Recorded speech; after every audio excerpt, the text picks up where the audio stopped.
मुंबई महानगरपालिका निवडणुकीत मतचोरी आणि बोगस मतदान रोखण्यासाठी उद्धव आणि राज ठाकरे सज्ज झालेले आहेत आणि 15 जानेवारीला मतदान केंद्रांच्या बाहेर दोन्ही पक्षांचे तब्बल 2000 भगवा गार्ड तैनात करण्यात येणार आहेत। दुबार मतदारांवर नजर ठेवण्यासाठी या गार्डना विशेष प्रशिक्षणही देण्यात आलंय।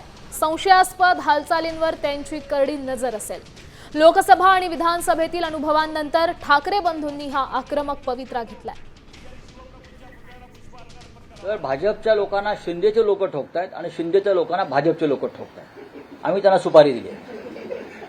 बघा ना, ज्या येत आहेत शिंदेचे लोक पैसे वाटतात तिथे भाजपचे लोक गॅंग घेऊन जाऊन त्यांना ठोकतायत आणि जिथे भाजपचे लोक पैसे वाटतायत तिथे शिंदेचे लोक जाऊन ठोकतायत आणि हे दुबार मतदार आहेत त्यांना ठोकण्याचा कार्यक्रम सकाळी 7 वाजल्यापासून सुरू होईल। आम्ही आमचं पथक तयार केलेलं आहे। आम्ही दोन्ही पक्षांनी एकत्र येऊन अशा प्रकारे आमचं एक भरारी पथक तयार केलेलं आहे।